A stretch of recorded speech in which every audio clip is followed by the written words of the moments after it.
let's start with this one. So we have a Lux matchup and a Caitlyn. So what makes Caitlyn so powerful when it comes to generally laning?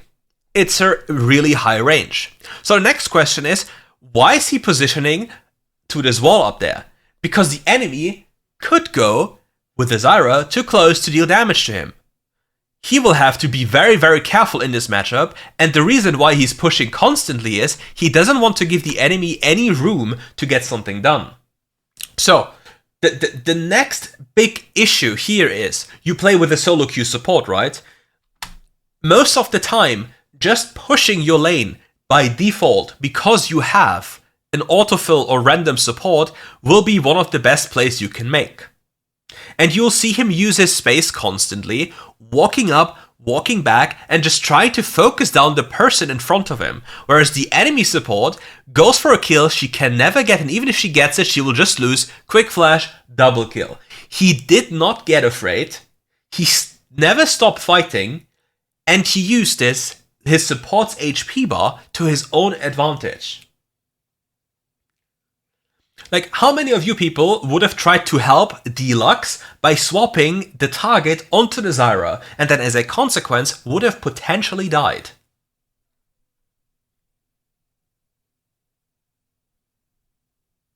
It's all about the choices you make with the relative space you're given. And right now he has Boots advantage. And as a consequence of having Boots advantage, he can just constantly fight, and by seeing the Zyra mid lane, like here, we see Zyra mid lane. So with Zyra being mid lane, he can just go in.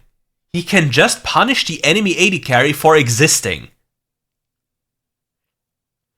And now he can hold this. He could have held the wave if he wanted to, if the support would not attack.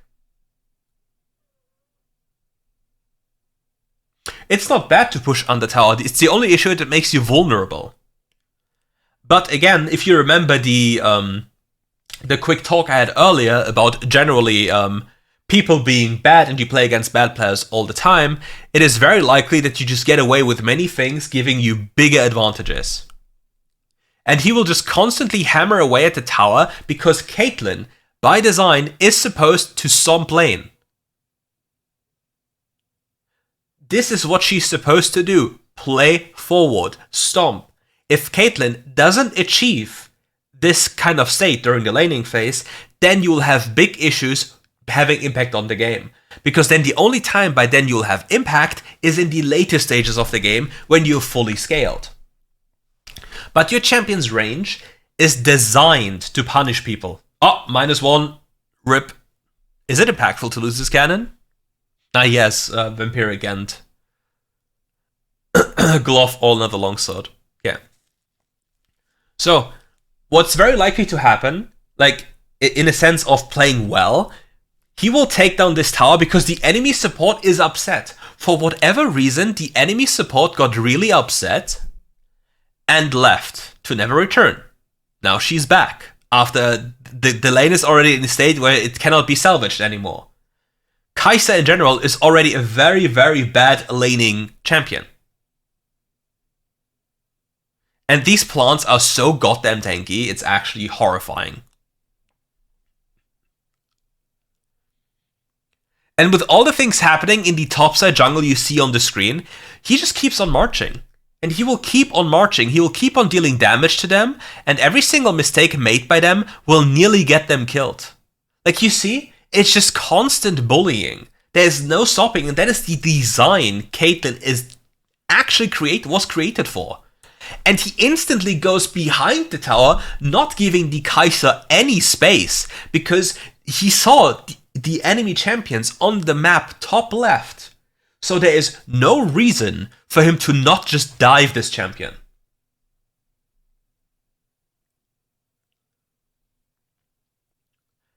And now the real question is, what will he do after killing this tower?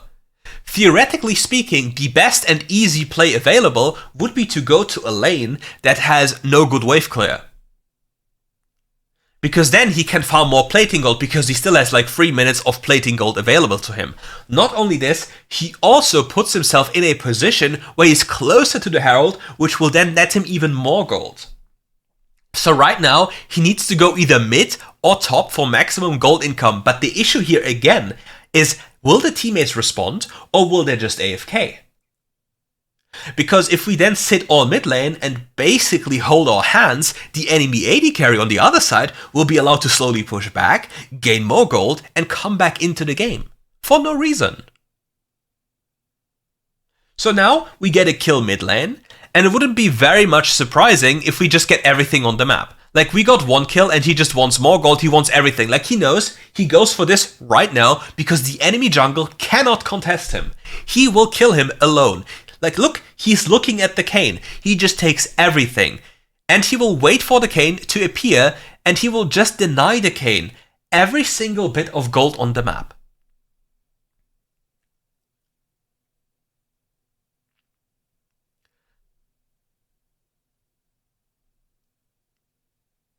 Like, right now, sadly, in perfect world, the Lee Sin would solo the Herald, and the rest of the Lee Sin team would help denying the dragon. Because that is the scenario we've talked about earlier, right? That is the perfect scenario where fighting is the best choice, right? But it requires multiple people to be on the same level, understanding what's going on. If that isn't the case, then there can be a disaster. A massive disaster. And now again, he signalizes his teammates, please, somebody get the farm down there and let me gain more gold. Ideally speaking, again, he should be going after this tower at least to collect platings on the other side of the map because it's free gold. But there's currently 50 billion people up there, so he still has to be relatively careful and to make sure that the enemy doesn't gain free gold. Because we always have to think, okay, does the enemy gaining, I don't know, 1,000 gold, is it okay to happen? Because you see, the Kai'Sa is now getting free gold, which is happening, as I've said earlier, because nobody, even though he pinged it, is taking care of the Kai'Sa and the gold down there. The Lux is now responding, whereas the Kai'Sa gets half, maybe even the complete tower, plus platings, for apparently no reason.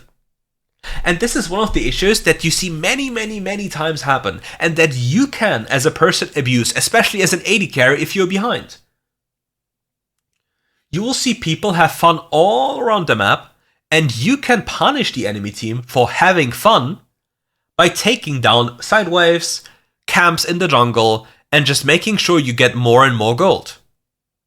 The next question is, why isn't his team trying to consistently allow him to play? Like, he is a fat AD carry, in fact a fat Caitlyn, being beyond fat with a Lux support. They have the biggest siege possible. He is one-tapping them, yet his team doesn't want to play with him. And if he just goes to his team, the enemy, if they choose to stay in their relative lanes, will gain more gold than he gains by going to his team. Like, it's a very stupid scenario. If you look at the map, how does this make any sense? How is this even a thing? Like, he is brutally stomping, yet nobody really cares about him.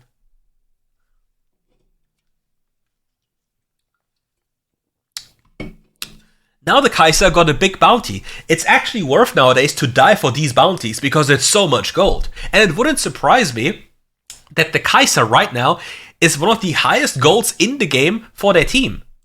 Like, wait, let's take a look. Let's hope I can actually catch this time, so I'm not too slow. Come on, because I'll show you something. Okay, guys. You saw that the Kai'Sa got absolutely destroyed during the laning phase, right? She got absolutely eaten alive. Completely chomped. So, guys, I'll highlight this, okay? Why does enemy carry have nearly 7,200 gold? Why does she have so much gold? She got brutally stomped. Look at her team's gold. I can tell you why. Nobody cared enough to deal with her when she was in side lane. She was just farming the entirety of the time where everyone else had fun. And this is also part of the Kayle issue, because the people rather have fun than denying the enemy gold, even though it's so much gold that the enemy gained from simply Kai'Sa pushing. She got platings, she got a tower shutdown, she got so much gold for free on a hyper carry late game champion. And all it took for this to not happen is the Garen standing there saying, nope. Whereas the other parts of the team just continuously hammer down the other towers on the map. And thank you, Tapaton.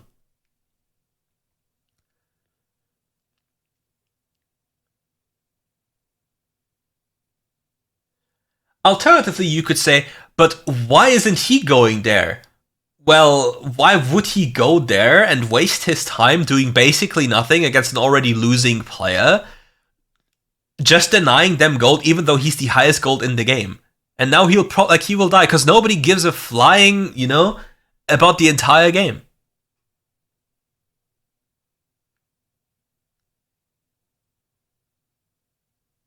Like, the Kai'Sa is now 9,000 gold.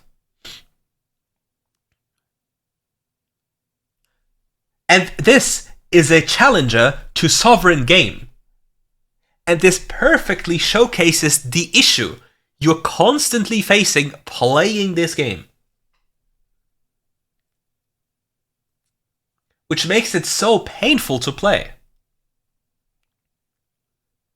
Because it's just a massive deathmatch outside of completely stomping lane due to enemy mistakes.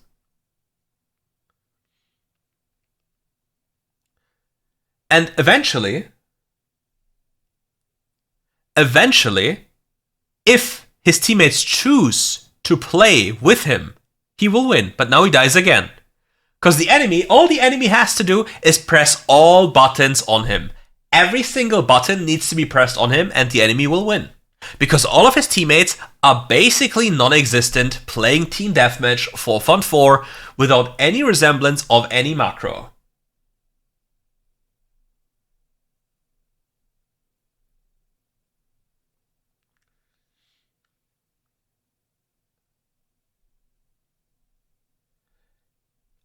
Yeah, this looks just like my master games because it is just like your master games. Because, for example, you could be on his team right now.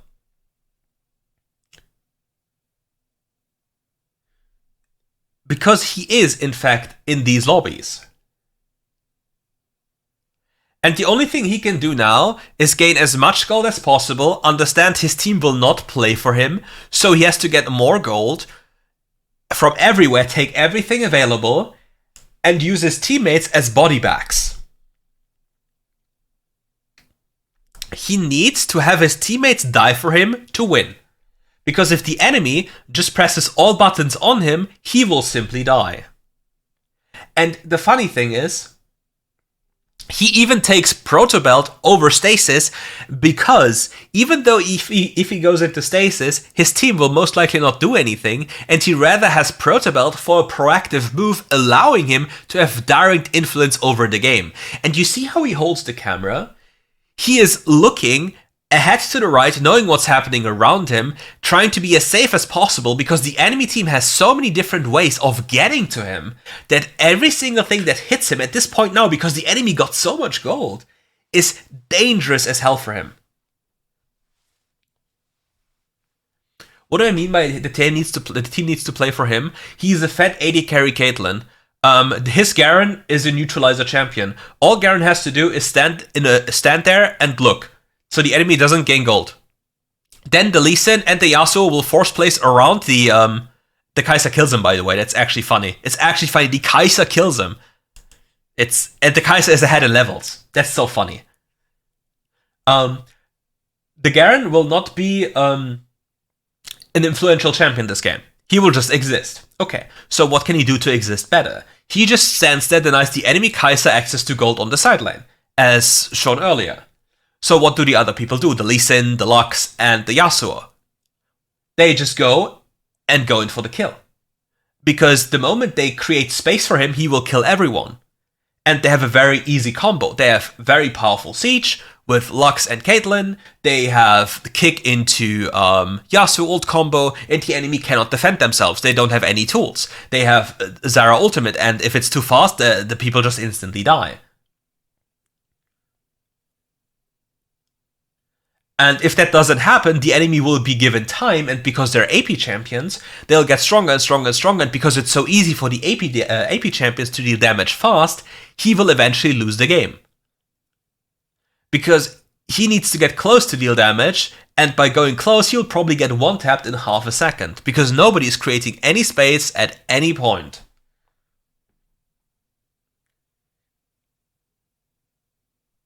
And all of this could have been avoided by just playing around the winning Caitlyn, allowing the Caitlyn to just win for free.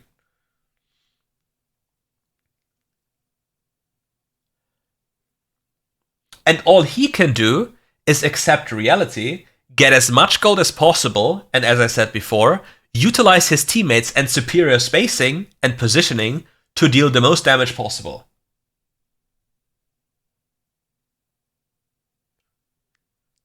Like, you see, he is forced to start doing things, proto-belting in, initiating the fight for his team, because nobody is doing anything. Can you imagine that he is forced to go proto-belt and go in, because otherwise nothing is happening? And if nothing is happening, it's more likely for him to lose due to champion difference. He initiated the fight. He dragged the fight. He avoided every single dangerous thing that would kill him. This was all by himself playing AD carry. Whereas everyone else was literally doing nothing. Nothing.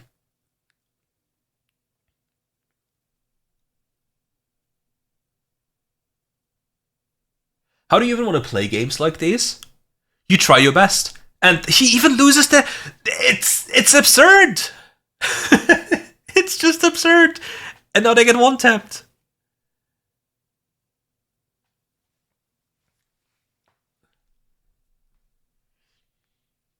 It is just crazy.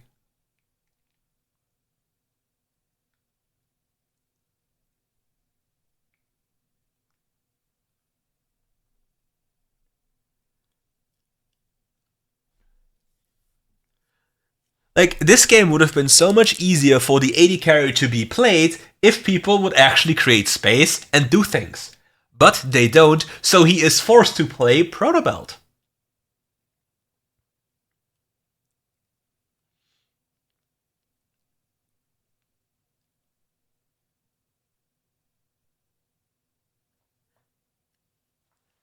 The good thing is, he can still very much win the game.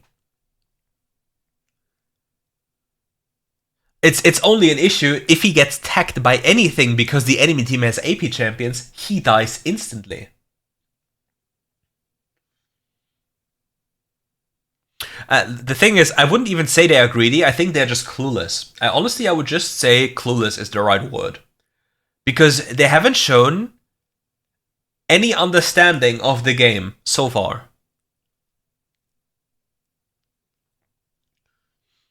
And it's getting so hard for him to do something, because remember what I told you about the Kale thing? Like, we are closing in on 18 minutes in the game, enemy stole Nashor for whatever reason, and AP champions have so much pen in their kit now, for free, plus crown, etc, that the damage they deal comes in so fast, from angles you would never expect it to come from, and you just die instantly. Like, look at the Diana. She could have probably used everything there and instantly kill him. Like, he's forced to just run backward all the time, whereas the enemy is running into his face on cooldown. They just run at him.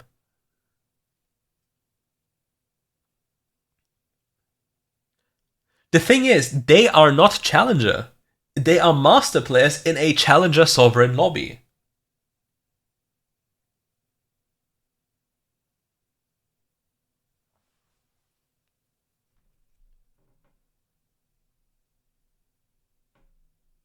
Like, look at this.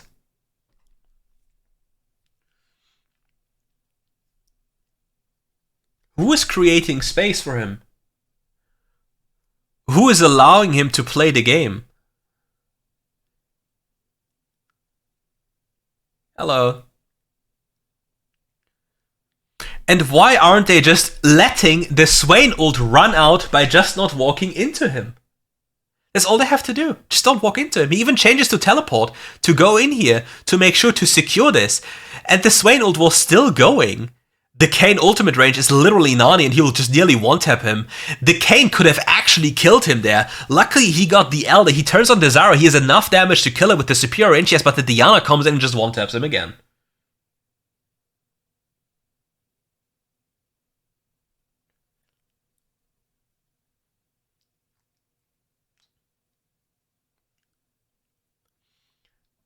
The thing is, in Diamond Elo, you most of the time have people with less games only playing a few games, having a better understanding, because most of the players in Master Plus have 800 plus games and just got to this Elo because they spammed the game.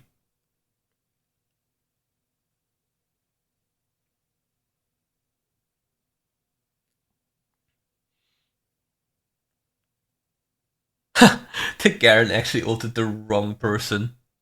And it still works out. That's so funny.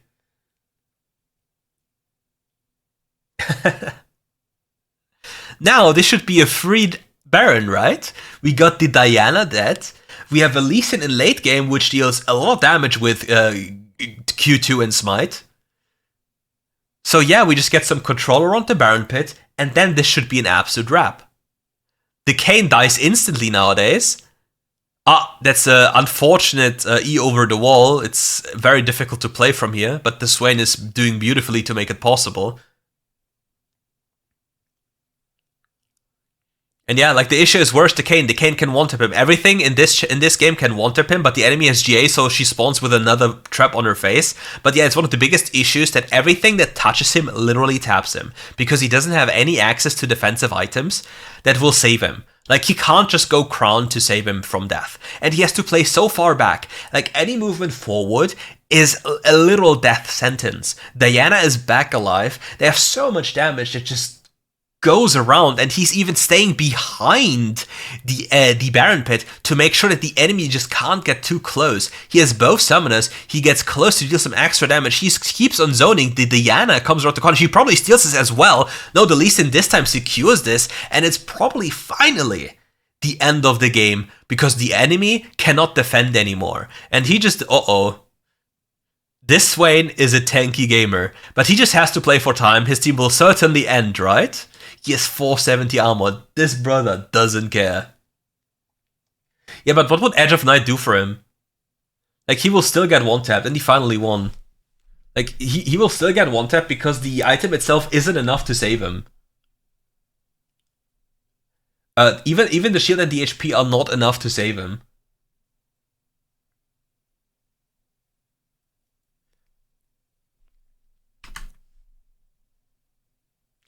So yeah, this Kai'Sa got stomped beyond recognition because multiple reasons. The Zara had some issues.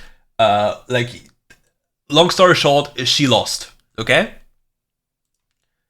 but she was allowed to get back into the game through all the things I've just mentioned to you in this video. And this is something you can use for yourself if you're the one losing.